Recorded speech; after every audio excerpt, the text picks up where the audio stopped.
Hola, soy la doctora Alejandra Morales, soy residente de la especialidad en ortopedia y traumatología y la estoy haciendo en el Instituto Nacional de Rehabilitación y pues quiero contarles un poco sobre mi experiencia con el ENARM y con todo el proceso que es para entrar a la residencia. La verdad es que como médicos creo que siempre tenemos el sueño de ser especialistas y cuando uno realiza el examen nacional para residencias médicas es un golpe muy fuerte, es un examen muy difícil, es un examen que no solamente dura un día, dura todo un año, que es toda la preparación que se realiza para hacerlo. Y pues quiero platicarles que yo no lo pasé a la primera, yo lo pasé a la segunda vez que lo intenté.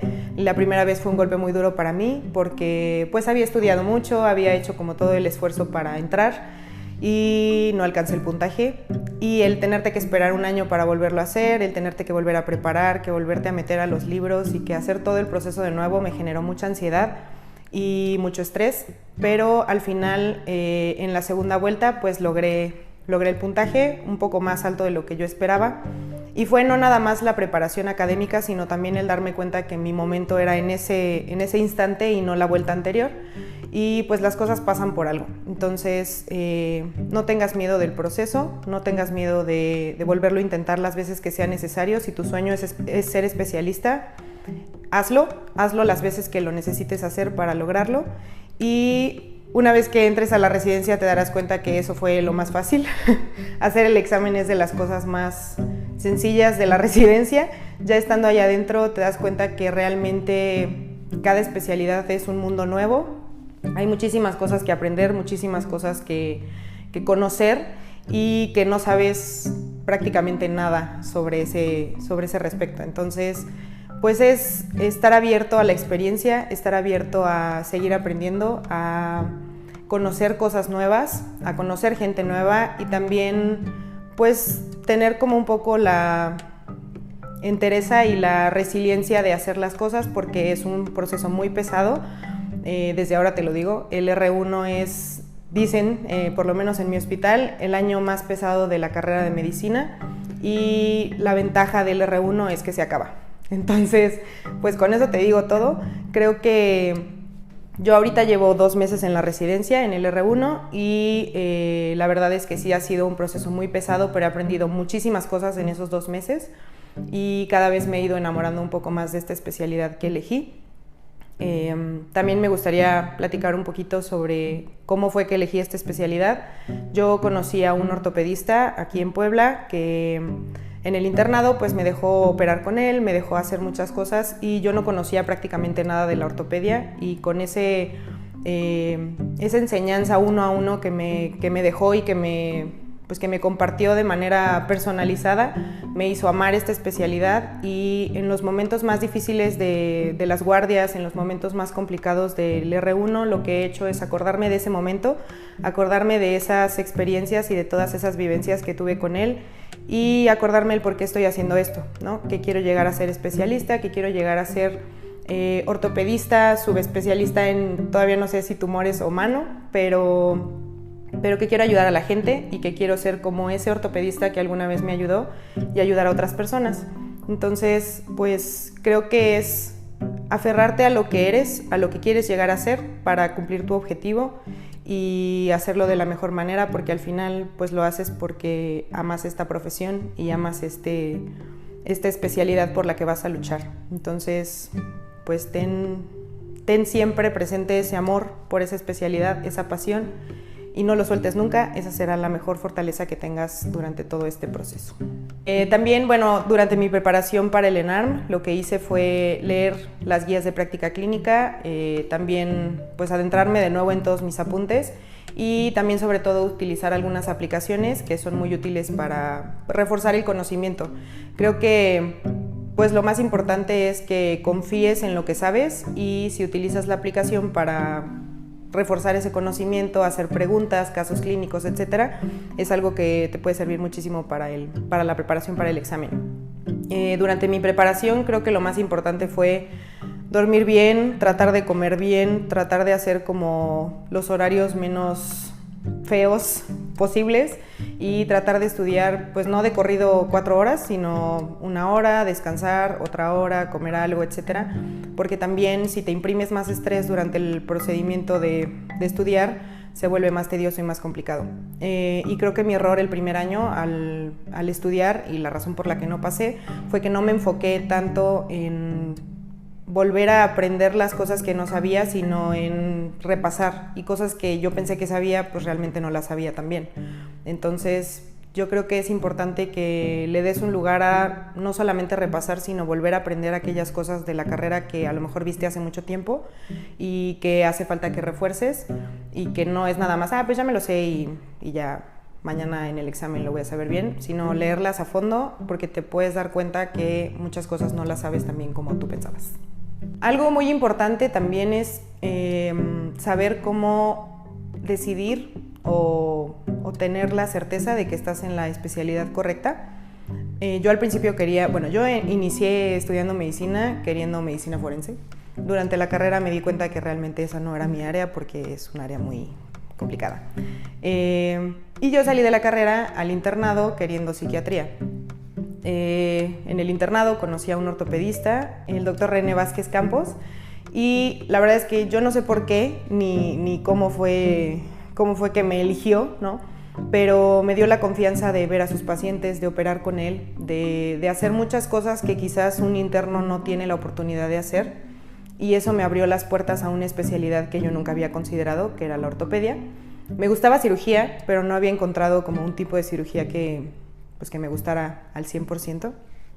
Y cuando conocí como todo lo que se hace en ortopedia, todas las cosas que puedes llegar a hacer, que es una especialidad muy artesanal, en la que no solamente cortas el apéndice y ya se arregló el asunto, sino que tienes que arreglar el hueso, remodelarlo, ponerle una placa y unos meses después quitarla y ver cómo quedó y darle un seguimiento. Eso fue lo que me dio como esa pasión por esta especialidad. Y creo que es muy importante que tengas en cuenta qué es lo que quieres hacer por el resto de tu vida, porque cuando empezaste a estudiar medicina siempre te dicen, ¿no? Pues esto es lo que vas a hacer el resto de tu vida. Pues no, bueno, sí, pero no específicamente toda la medicina, sino un área en particular. Y si tienes la oportunidad de elegir solamente un área, pues que sea el área en la que más te quieres desarrollar durante toda tu vida, ¿no? Durante el resto de tus años productivos como médico. Y creo que si te pones a pensar como específicamente en lo que te gusta más hacer en la medicina, puedes llegar a la conclusión de que esa es la especialidad indicada para ti.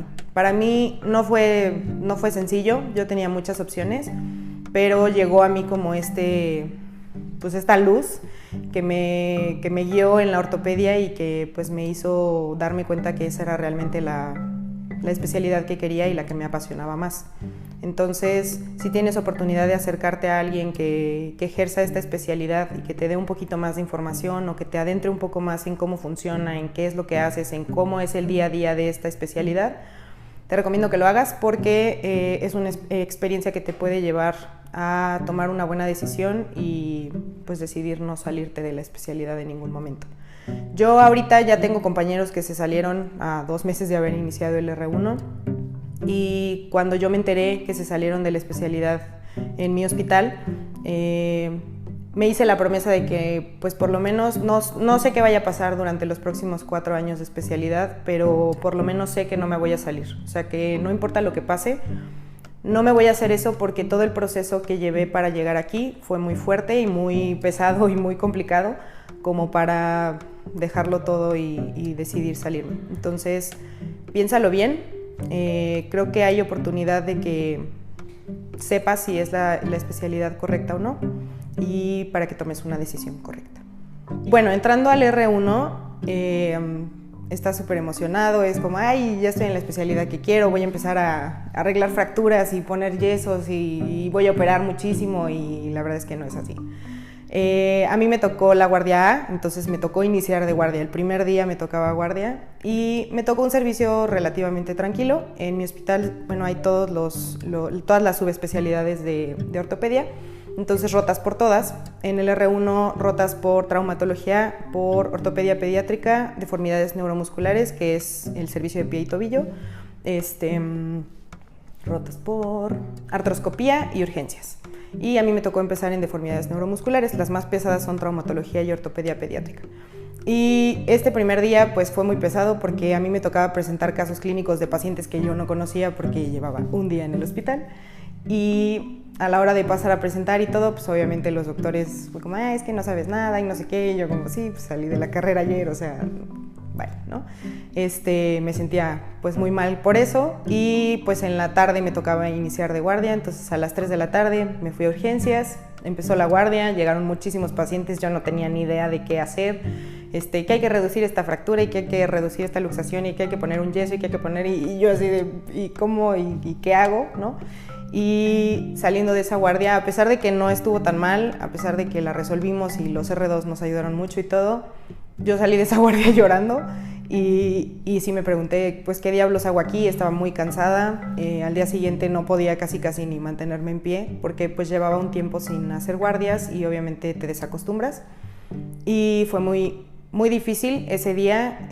Sí lo pensé muchísimo de, yo no sé cómo le voy a hacer para aguantar 4 años de esto, pero hay como pequeños momentos, pequeñas cosas que te renuevan esas ganas de seguir, ¿no? Al final dije, bueno, es el primer día, no todos los días van a ser así, me voy a ir acostumbrando, no pasa nada. También un amigo, bueno, un co-R me dijo que pues que lo pensáramos, o sea, que llevábamos un día, que no había necesidad de generalizar solamente por un día, y nos fuimos a comer, nos tranquilizamos un poco y regresamos al hospital y continuamos, y pues aquí seguimos, ¿no? Creo que hay cosas que te van dando esa motivación de seguir. Para mí ha sido el pensar justamente en pues que estoy haciendo esto por convertirme en algún momento en ortopedista, que esto no va a ser para siempre, que el R1 se acaba, y el R2 y el R3 y el R4 también, y que eventualmente yo ya no voy a ser estudiante, voy a tener mis propios pacientes, voy a poder ayudar gente que llegue con una fractura, con una luxación, y voy a poderlo hacer por mi cuenta, sabiendo todas las cosas que se necesitan saber para arreglar o para mejorar esas lesiones. Y me motiva mucho también que llegan pacientes y que se van sin tanto dolor, se van sin tantas molestias, se van ya con su fractura pues fija, ¿no? O se ingresan para operarlos y se les da el mejor tratamiento posible, y que yo soy parte de ese proceso, aunque quizás yo no los opero todavía o yo no hago como todo el tema hospitalario, el hecho de que lleguen a urgencias conmigo, que yo pueda ponerles una buena férula, ponerles un buen vendaje o hacerles una buena reducción de sus fracturas o de sus luxaciones o de la lesión que sea, y que yo forme parte de ese proceso de curación, me da mucha motivación para seguir, y pues me impulsa a seguir este camino que es tortuoso, difícil, pero que vale muchísimo la pena. Yo cuando termine la residencia quiero hacer una subespecialidad, de eso estoy segura. Todavía no he decidido cuál, estoy entre tumores óseos y cirugía de mano, aunque bueno, en el camino pueden cambiar muchas cosas, pero creo que lo importante es seguirse preparando y seguir teniendo como esta hambre de conocer más, y pues simplemente por el hecho de seguir ayudando a más personas y hacerlo de la mejor manera posible. Yo trabajé con el doctor Iván Romarico y me adentré un poquito en el tema del cáncer y todo la oncología clínica, y es un área que yo siempre había tenido como muy rezagada porque pues es bien sabido en medicina que las personas con cáncer se mueren, ¿no? Entonces el trabajar con él me abrió los ojos en decir, pues no todos se mueren, algunos sí, obviamente no podemos salvar a todos, pero la mayoría de ellos pues llevan un tratamiento adecuado para salir de esta enfermedad o para estar en remisión, y los que no, de todas maneras, pues tienen una mejor calidad de vida mientras se les da este tratamiento. Entonces, pues conjuntando esa parte que me gustó mucho aprender y la parte de la ortopedia, me gustaría hacer tumores óseos, que es una de las áreas que pues más me llaman la atención. Entonces, pues terminando la residencia me gustaría hacer esta subespecialidad, y pues en un futuro tratar de mejorar un poco la manera en la que tratamos los tumores óseos en México, ya que en general pues la mayoría de ellos se amputan y no siempre está la indicación de amputación, sino que hay actualmente una sociedad mexicana de salvamento de extremidades que está ahorita pues todavía empezando, y a mí me gustaría como tratar de hacerla crecer un poco más en todos los estados, ¿no? Aquí en Puebla, y no amputar a todos los pacientes que llegan con tumores óseos, sino tratar de salvar las extremidades y hacer pues una cirugía más chiquita, más de salvamento que de amputación, ¿no? Para mí el ENARM fue una experiencia muy extraña. Yo, como ya tenía la experiencia del ENARM del año pasado, bueno, del año anterior, pues yo esperaba un examen muy difícil. El examen anterior para mí fue un devastamiento mental horrible, y ese año la verdad es que hubo preguntas en las que sí era como sí me las sé, y rachitas de 20 preguntas que sí me sabía y luego otras 5 que no, y era como creo que va a valer. Y cuando terminó el examen, que recogí mi hoja, cuando vi el puntaje, bueno, uno llega a que te impriman tu hoja viéndole la cara a todos, a ver qué cara ponen cuando ven tu puntaje.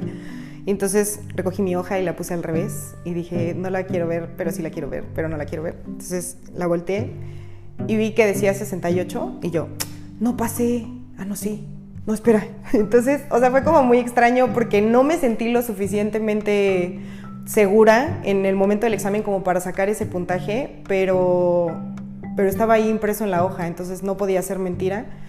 Fue muy extraño, me tardé como 2 semanas en asimilar que había pasado, y una vez que asimilé que había pasado, también pues viene todo el proceso de entrar a los hospitales. Ese año fue diferente porque cambiaron la forma en la que elegías hospital, elegías especialidad, elegías plaza y todo eso. Entonces pues fue como un proceso muy nuevo, muy tedioso también. Creo que pues obviamente era la primera vez, no tenían como muy bien planeadas algunas cosas y no todo salió como esperaban, pero yo fui de las primeras en elegir especialidad y me tocó el primer día en el primer horario, entonces para mí fue como bastante sencillo, pero sí supe de mucha gente que tuvo que esperar muchísimo tiempo para poder elegir especialidad, entonces también creo que es un tema de paciencia, de no desesperarse, es por tiempo, o sea, por cuestiones de cómo hicieron la plataforma. Yo espero que este año cambie y lo mejoren un poco, pero pues es cuestión de tener paciencia y te va a tocar elegir en algún momento. Y si no te toca elegir este año, pues y tu sueño realmente es ser especialista, pues elegirás el siguiente año, no pasa nada. Los años que te tengas que esperar para ser especialista, si realmente es tu sueño, valen la pena. Y el momento indicado llega cuando realmente lo necesitas y cuando realmente es para ti. Entonces creo que pues sí es un proceso difícil, es una cosa muy tediosa, pero al final vale la pena y te darás cuenta que el examen es de las cosas más fáciles de la residencia. La residencia en tiempos de COVID es una cosa rara, al menos en mi hospital. Bueno, siempre hemos tenido un poco de cuidado, obviamente, con estas cosas. Hay un filtro COVID en el hospital en el que pues, los pacientes no pasan directamente al piso donde van a estar ya oficialmente, pasan a segundo piso y ahí se les hace un hisopado nasofaríngeo y una vez que salen negativos ya se pasan al piso que les corresponde. Y si salen positivos, pues obviamente se dan de alta porque no se puede tener, como son cuartos donde están 4 camas y ahí conviven con diferentes personas, pues no pueden estar con todo el mundo ahí, habría un contagiadero bastante fuerte, ¿no?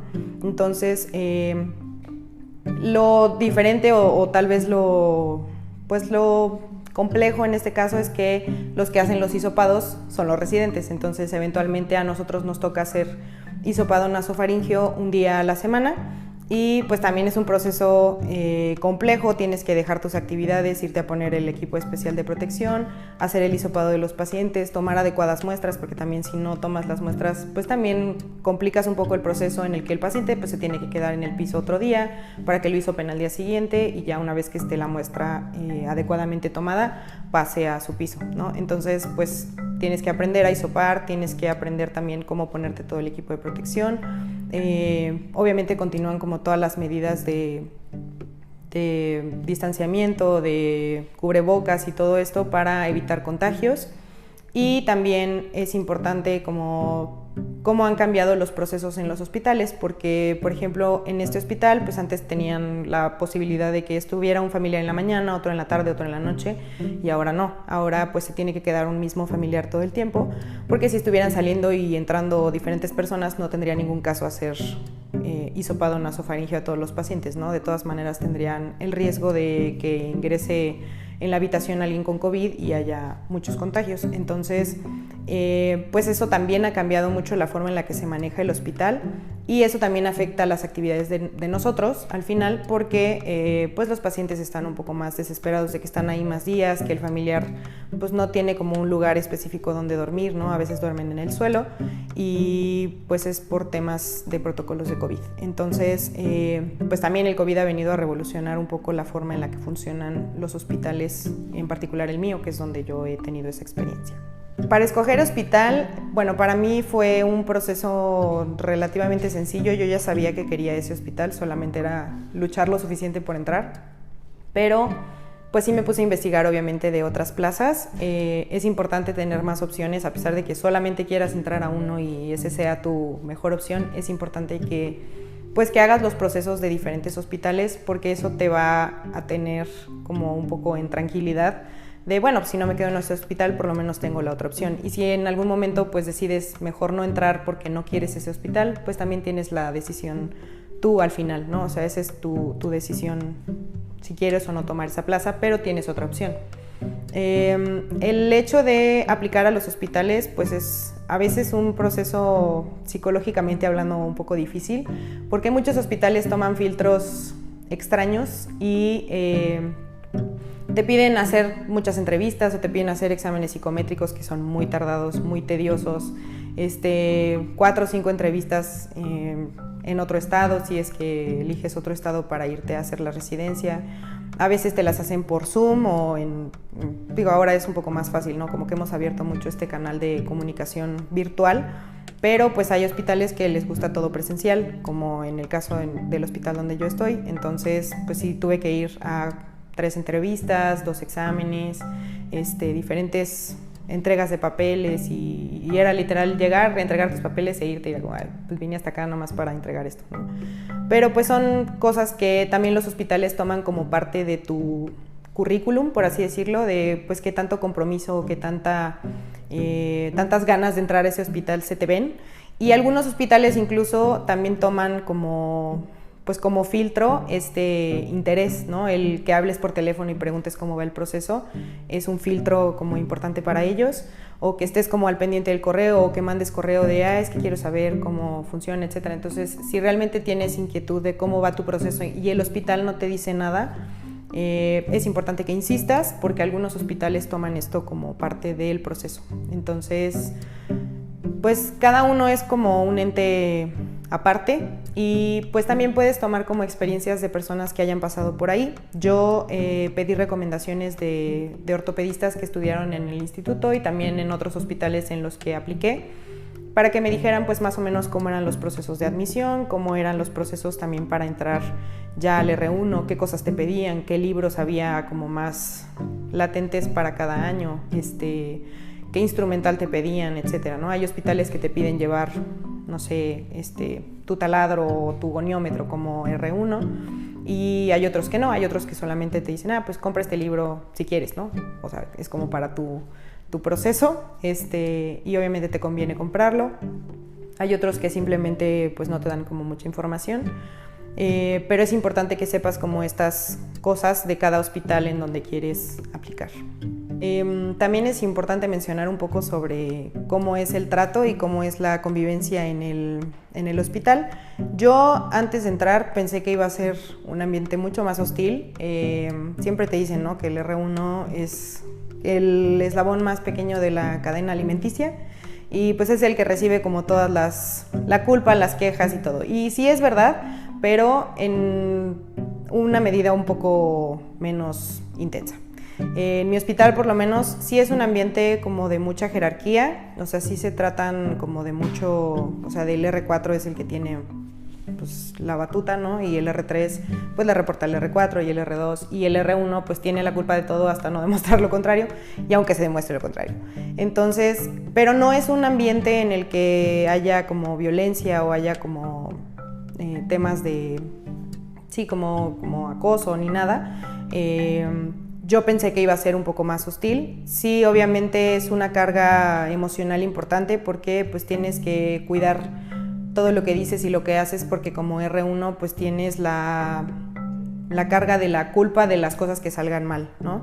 Y si tú le dijiste algo al R2 o al R3 y las cosas no eran así o no funcionaban como tú pensabas, pues obviamente el regaño viene para ti, ¿no? No van a regañar a alguien que tiene una jerarquía más alta que tú.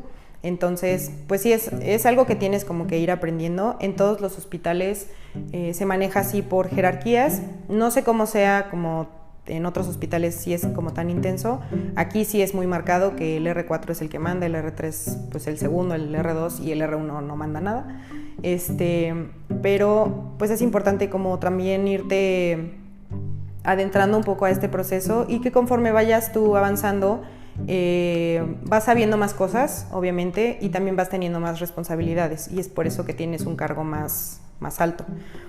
Algo que se maneja mucho en mi hospital y que a mí me gusta mucho es que se trata de aprender y de enseñar, no de fregarte al de abajo, ¿no? Entonces, las cosas que te dicen o la manera en la que se hacen, se trata de que aprendas y no de que simplemente pues hagas las cosas y salgan y ya, ¿no? O sea, si hay que cambiar una inmovilización o si hay que cambiar una nota porque está mal hecha, no es regaño, o sea, obviamente viene con un regaño, pero no es solamente por hacerte sentir mal, sino porque en un futuro hagas las cosas bien y cuando tengas tus propios pacientes, pues ya sea algo mecánico y no tengas como errores de principiante que nadie nunca te corrigió, ¿no? Creo que eso es importante y también como generación que tengamos la conciencia de que nuestro papel como residentes no es estar como al pendiente del de abajo para ver qué hizo mal y regañarlo por eso, sino tratar de enseñarle, porque al final pues los ortopedistas, en mi especialidad al menos, los ortopedistas que van a venir abajo de ti, o sea, los residentes que sean menores que tú, te van a atender a ti o a tus hijos. Entonces es lo mismo que nos dicen a nosotros los R4, ¿no? O sea, ustedes van a atender a mi familia, entonces a mí me conviene que sepan hacer las cosas y no nada más regañarlos por regañarlos, sino que realmente aprendan a hacer las cosas. Entonces, pues propiciar un ambiente adecuado en la residencia creo que es algo muy importante y también pues llevarte bien con las personas con las que te toca trabajar. Bueno, para mí fue un gusto platicar contigo. Espero que haya sido útil para ti esta información.